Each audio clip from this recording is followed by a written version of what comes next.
আল্লাহ রাব্বুল আলামিন কুরআনুল কারীমে বলে দিয়েছেন ওয়াকাদা রাব্বুকা আল্লা তা'বুদু ইল্লা ইয়্যাহু ওয়া বিল ওয়ালিদাইনি ইহসানা।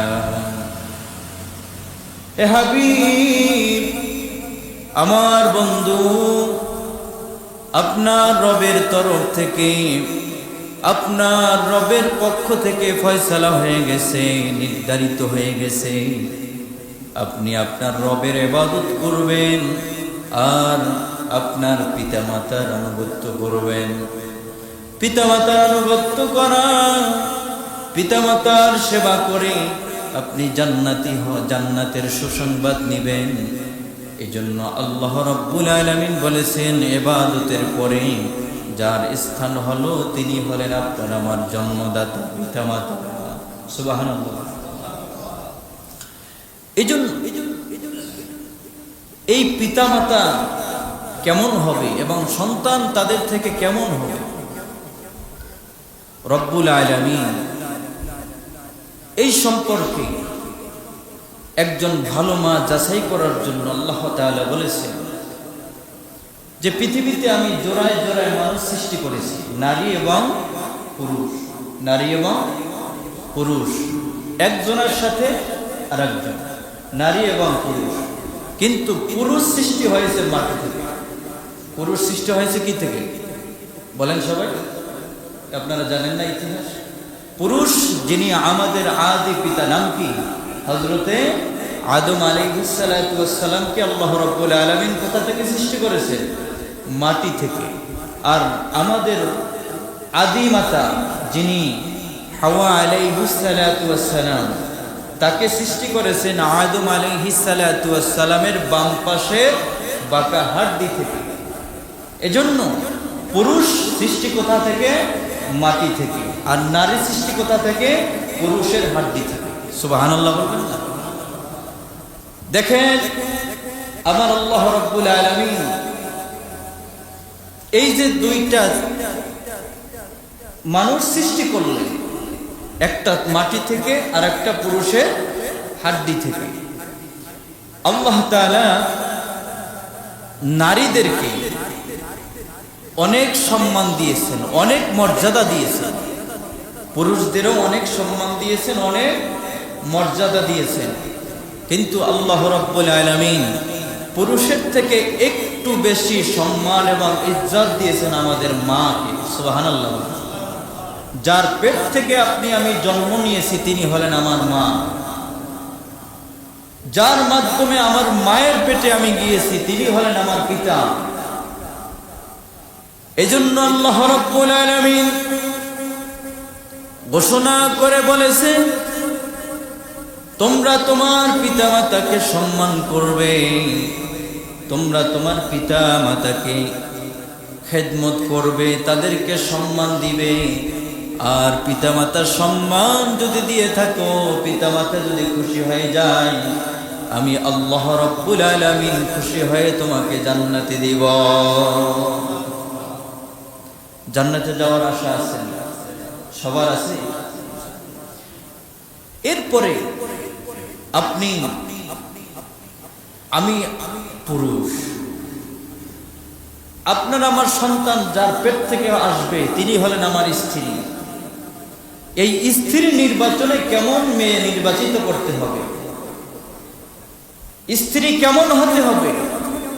হাদিসে আসছে, সহিহ মুসলিম শরীফের হাদিস 3504 নম্বর হাদিস। আমার নবীজি বলতেছেন, আন আবি হুরায়রা রাদিয়াল্লাহু তাআলা আনহু আনিন নবী সাল্লাল্লাহু আলাইহি ওয়াসাল্লাম قال تنكح النساء لأربعة لمالها ولحصابها ولجمالها والدينها فاظفر بذات الدين تربت يدك رواه المسلم আও কামা ক্বালা আলাইহিস সালাতু ওয়াস সালাম। জোরে বলেন সুবহানাল্লাহ। আর একটু জোরে বলেন সুবহানাল্লাহ। আমার নবীজি বলতেছেন, দুনিয়ার মানুষ, যখন তোমরা বিবাহ করবা, বিবাহ বন্ধনে আবদ্ধ হবা, ক্বালা তুনকিহুন নিসা, যখন তুমি তোমার স্ত্রী নির্বাচন করবা, তখন তুমি চারটা জিনিস দেখে তোমার স্ত্রী নির্বাচিত করবা। সুবহানাল্লাহ। কয়টা? চারটা। বলেন কয়টা? চারটা।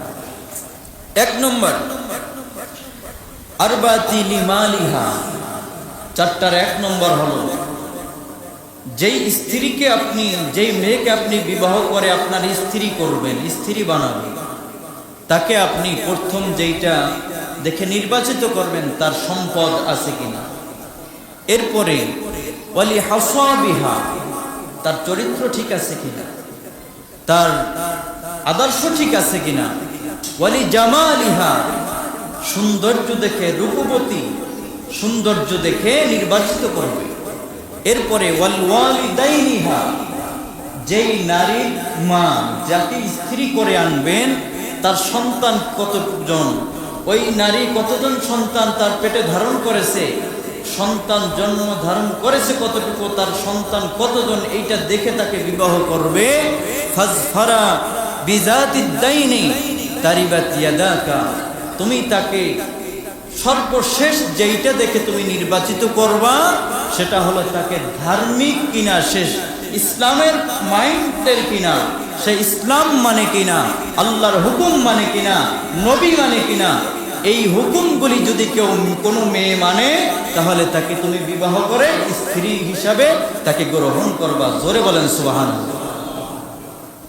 তাহলে চারটার শেষ নম্বর হলো, ধর্মীয় দিক থেকে যেই মেয়েটা গানো, শরীয়তের দিক থেকে যেই মেয়েটি বেশি প্রাধান্য পাবে, যার ভিতরে দিন আছে, যার ভিতরে দিনের জ্ঞান আছে, এরকম নারীকে তুমি স্ত্রী বানাবে। সুবহানাল্লাহ। দিনের জ্ঞান না থাকলে কি হয় একটু বলি।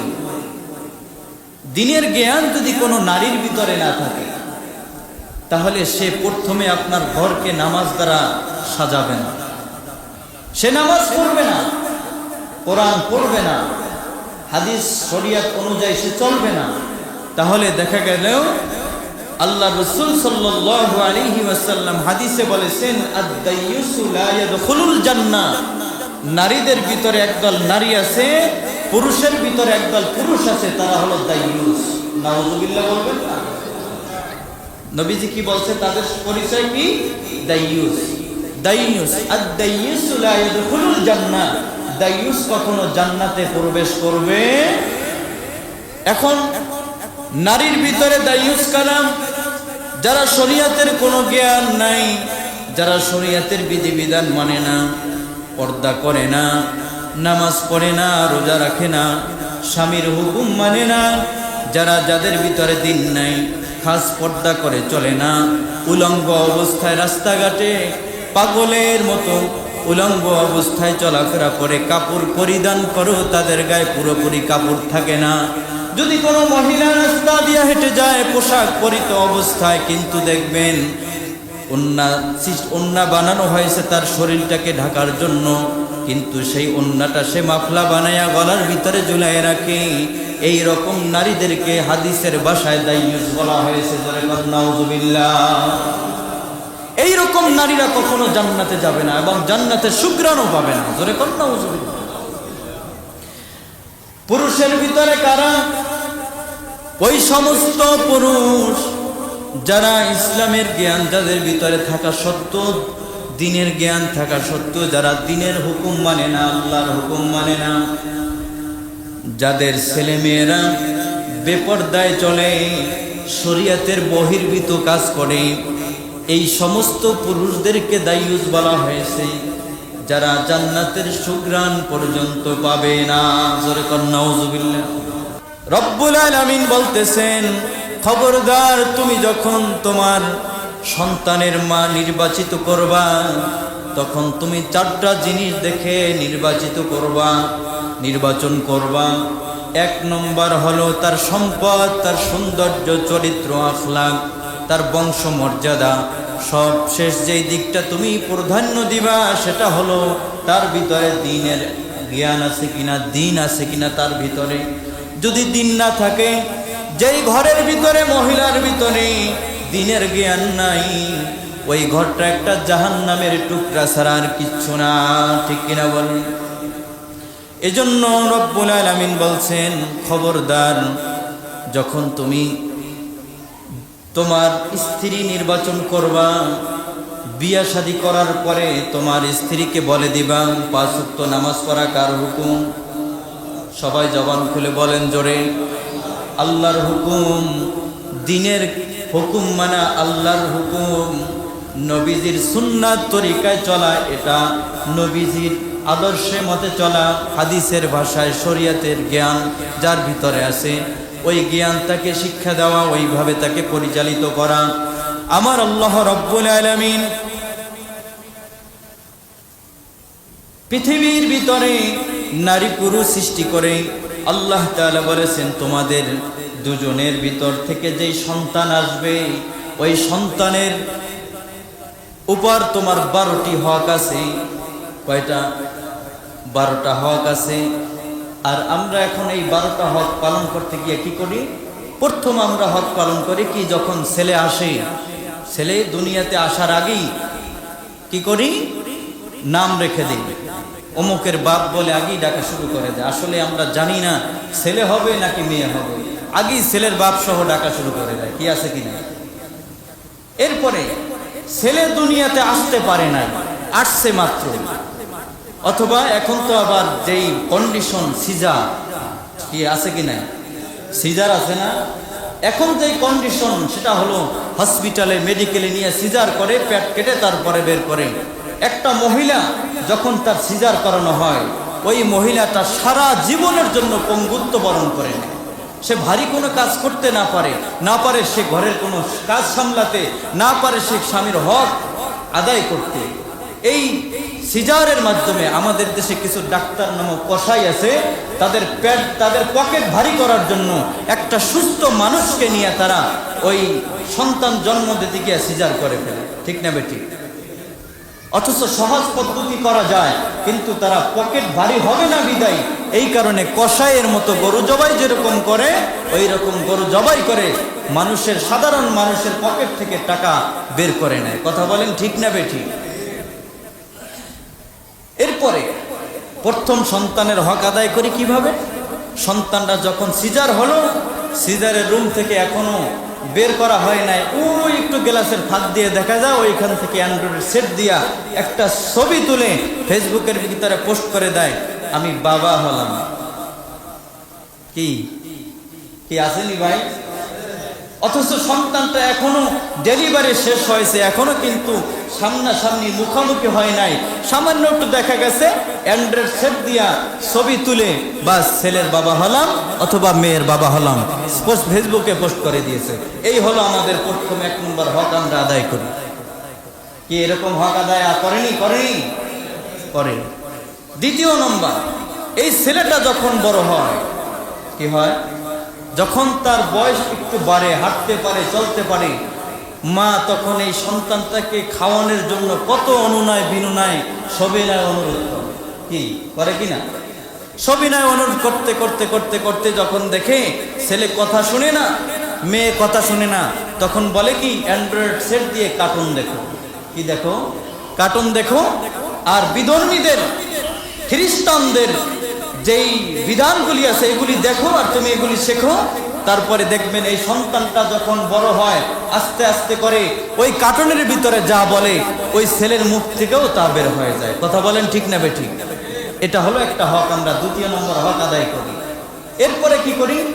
মোবাইল একটা কিনে দিই, বড় হলে বাস অ্যান্ড্রয়েড সেট কিনে দিই, ফ্রি ফায়ার গেমস খেলে, তারপরে ফেসবুকে ছবি আপলোড করে, অথবা সে বিভিন্ন নেকেড ছবি, অশালীন ছবি দেখে দেখে তার ঈমানও শেষ, আমলও শেষ, জীবনটা বরবাদ।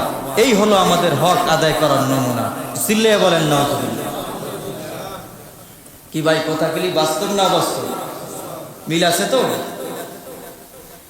তাহলে আমরা সন্তানের হক আদায় করতে গিয়ে এই সমস্ত হক আদায় করা যাবে না। সন্তান যখন ভূমিষ্ঠ হবে, পিতামাতার উপরে হক হলো, যদি ছেলে হয় তাহলে তার ডান কানে আজান দাও। কি দেবেন? আজান দিবেন। মেয়ে হলে বাম কানে আজান দিবেন।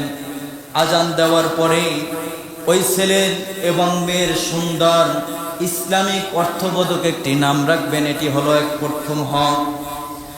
ছেলে যখন বড় হবে, যখন সে হাঁটাচলা করতে শিখবে, যখন সে বুঝতে শিখবে, তখন তাকে ধর্মীয় জ্ঞান শিক্ষা দাও। ধর্মীয় জ্ঞান শিক্ষা দিয়ে তাকে ধর্মীয় জ্ঞানে শিক্ষিত করো। যদি তুমি ধর্মীয় জ্ঞানে শিক্ষিত না করো, তাহলে দেখবা তোমার সন্তান তোমার কথা শুনবে না। তোমার সন্তান তোমাকে বাবা মা বলে পরিচয় দিবে, কিন্তু সুসন্তান হিসাবে দুনিয়ায় থাকবে না। এমন পর্যায়ে চলে যাবে, যখন সন্তান কোনো অঘটন করে ফেলে, তখন বাবা মা কি করে? সন্তান ভাগ করে ফেলে। আসেনি নাই? সন্তান যখন কোনো অঘটন ঘটায় ফেলে, তখন পিতামাতা সন্তান ভাগ করে ফেলে। যখন কোনো দুর্ঘটনা ঘটায়, বাবা মাকে বলে তোমার সন্তানে আকাম করছে, কুকাম করছে। আর যদি বলে সন্তান ভালো কাজ করে, তখন বলে আমার সন্তান ভালো কাজ করছে। সন্তান ভাগ হয়েছে কি হয় না? কি হয়েছে নি? যখন আপনার সন্তান অঘটন করছে, তখন আপনি সন্তান ভাগ করে ফেললেন। যখন ভালো কাজ করছে, তখনও কি করলেন? সন্তান ভাগ করে ফেললেন, আমার সুসন্তান।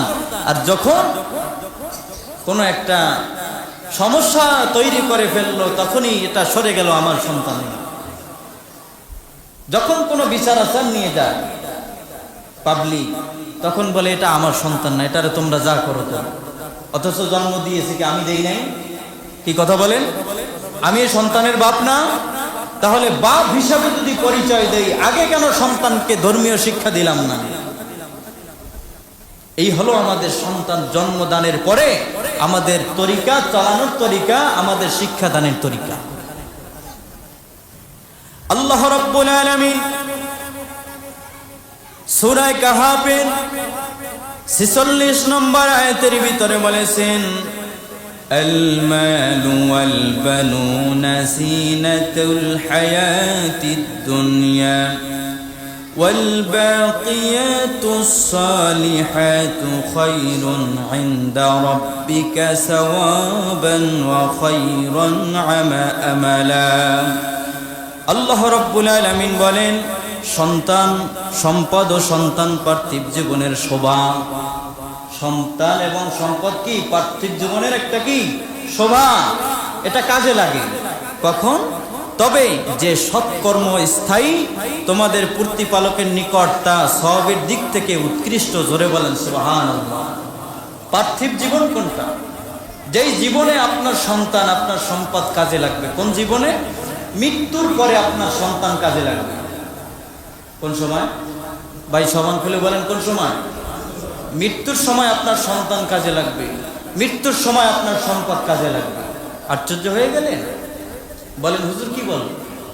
মৃত্যুর সময় আবার সন্তান কাজে লাগে কিভাবে? হ্যাঁ, ওই যে আমি শুরুতে বলছিলাম, মৃত্যুর সন্তান জন্মদানের পরে সন্তান যদি আপনি ধর্মীয় শিক্ষায় শিক্ষিত করতেন, ওই সন্তানটা যখন আপনি দুনিয়া থেকে চলে যাবেন, তখন আপনার মাল, আপনার সম্পদ সে ধর্মীয় লাইনে আল্লাহর রাস্তায় ব্যয় করবে, আপনার জন্য দোয়া করবে। ওই সব কিয়ামত পর্যন্ত সদকা জারিয়াতান আপনি পেতেই থাকবেন। জোরে বলেন সুবহানাল্লাহ। শুধু তাই নয়, সম্পদ আল্লাহর রাস্তায় ব্যয় করে দিবে। আর সন্তান যদি ধর্মীয় শিক্ষায় শিক্ষিত হয়, ওই সন্তান দুই চোখের পানি ছেড়ে দিয়ে আপনার জন্য দোয়া করবে, ওয়াকুর রাব্বিরহামহুমা কামা রাব্বায়ানি সগীরা। ওই সন্তান দোয়া করবে, আয় আল্লাহ, পৃথিবীতে আমার মা, আমার বাবা, আমার আত্মীয় স্বজন যারা আমাকে ছোটবেলায় লালন পালন করেছে, আমার পিতা মাতা কত কষ্ট করে আমাকে লালন পালন করেছে, ওই পিতা মাতাকে তুমি জান্নাতুল ফেরদাউস নসিব করে দাও।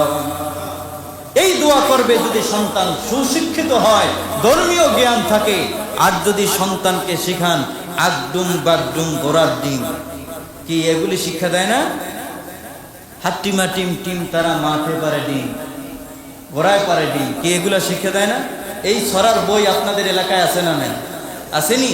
আচ্ছা বলেন তো, ঘোড়ায় কখনো ডিম পারছে আপনারা দেখছেন? কারা কারা দেখছেন একটু হাত তুলেন তো। ঘোড়ায় ডিম পারছে এটা দেখছেন কারা? একটু হাত তুলেন। তাহলে এই সন্তানের জীবনটাতে শুরুতেই তাকে মিথ্যা অপবাদ নিয়ে তাকে বড় হতে হইল যে ঘোড়ায় পারে ডিম, ঘোড়ায় অথচ ডিম পারে না। কি তাহলে মিথ্যা শুরু হলো। এই সন্তানটা সুশিক্ষা অর্জন করবে কিভাবে? রাস্তা আছে? এই সন্তানটা যখন আপনাকে শিক্ষা দিবে, এই আপনি যখন শিক্ষা দিবেন আলিফ, আলিফ পেতে আল্লাহ, কি শিখবে? আলিফ পেতে কি? আরো জোরে বলেন। আরে শিখেন, এটা তো ক্লাস। আলিফ পেতে কি? জোরে বলেন। আলিফ পেতে কি? আল্লাহ।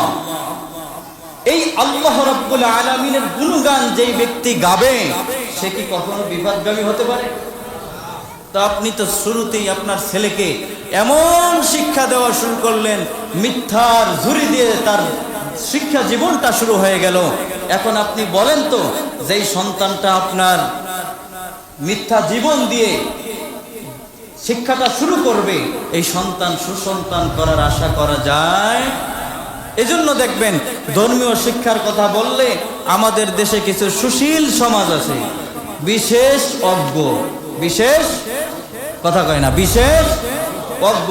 আমি তাদের নাম বিশেষ বাদ দিয়ে তাদের নামের শেষের অক্ষর হলো অজ্ঞ। তারা কি? অজ্ঞ মানে জ্ঞান নাই, কোনো জ্ঞান নাই, শরীয়তের জ্ঞান নাই, ধর্মীয় জ্ঞান নাই, কোনো শিক্ষার জ্ঞান নাই। এদের নাম দিয়েছে, যাদের মাথায় চুল নাই দেখবেন বডির মতো ফক ফক করে, এদের নাম হলো, নামের শুরুতে বিশেষজ্ঞ। কি আছে না নাই? নেতা এরা বড় সুশীল সমাজ। মিডিয়াতে এসে বলে শরীয়তে ওযু, ওযু করা, ওযু করে। ওযু কারা করে? আমরা করি, মুসলমান। কারা করে? কি জন্য? নামাজের জন্য, ইবাদতের জন্য, পবিত্র থাকার জন্য, কোরআন তেলাওয়াত করার জন্য। কি ঠিক না বেঠিক? তাহলে ওযু করি আমরা, আর ওই সুশীল সমাজের গায়ে আগুন জ্বালি।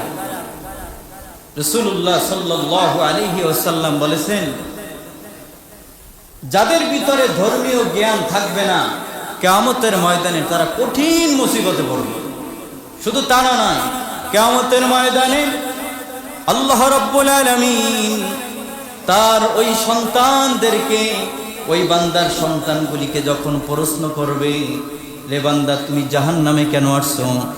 তখন আপনার সন্তান আপনার বিরুদ্ধে মামলা করবে, আল্লাহ জাহান্নামে আসছে এই কারণে আমার পিতা আমার মাতা আমাকে ওই ধর্মীয় জ্ঞান শিক্ষা দেয় নাই, নামাজ পড়ার জন্য বলে নাই, পর্দা করার জন্য বলে নাই। তখন আল্লাহ রাব্বুল আলামিন বলবেন, ও ফেরেশতারা ডাকো, এর পিতামাতা কোথায় আছে? পিতামাতাকে সামনে আনা হবে, সরাসরি সামনাসামনি। তখন ফয়সালা হবে আপনার কি দুনিয়ায় কিভাবে আপনার সন্তানকে পরিচালিত করেছেন।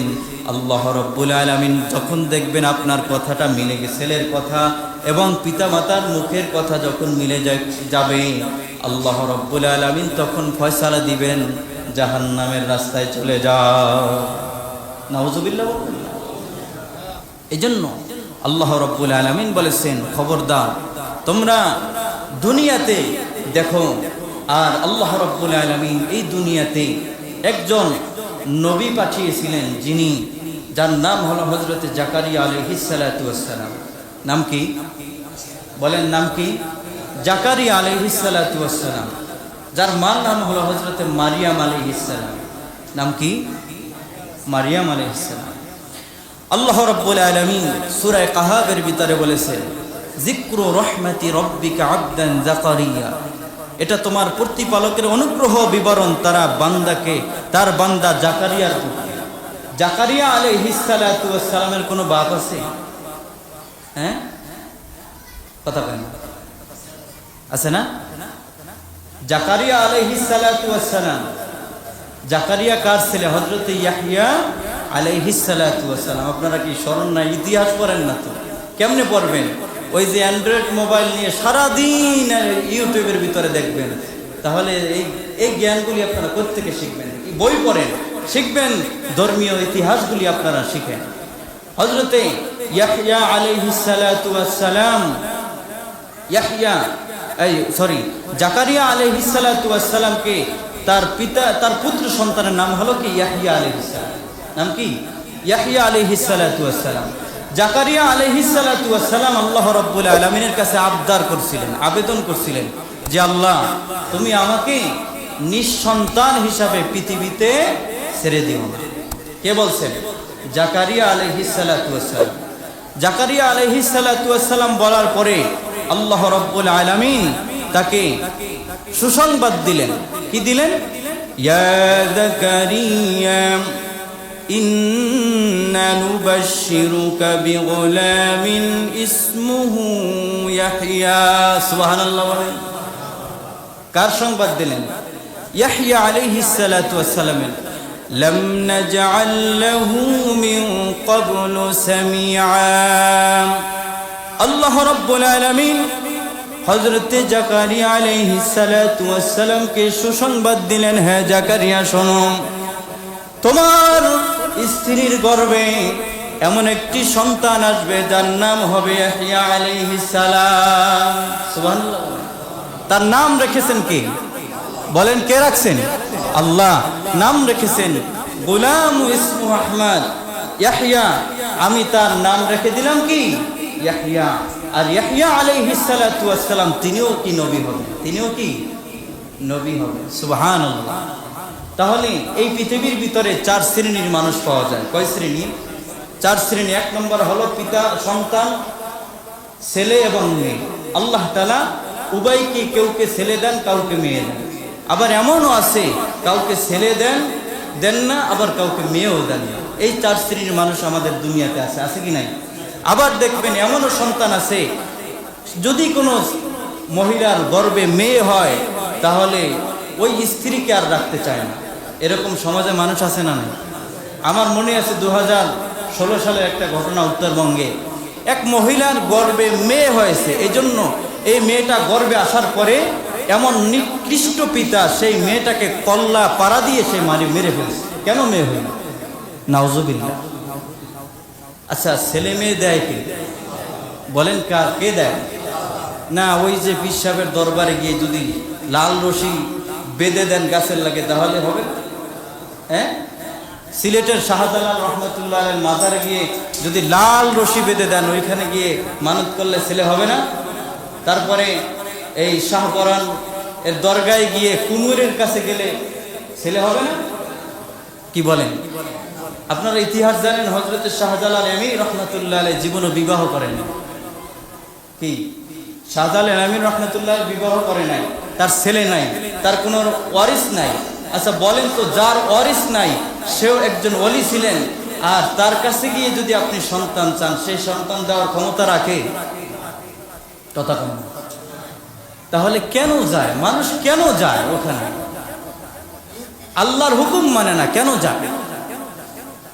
যাই হোক, আল্লাহ তাআলা আমাদেরকে সন্তানের হক আদায় করে। প্রাথমিক যে হকগুলি বললাম, প্রথম কি রাখবেন? সন্তান, ছেলে হোক মেয়ে হোক, আযান দিবেন বাম কানে ডান কানে।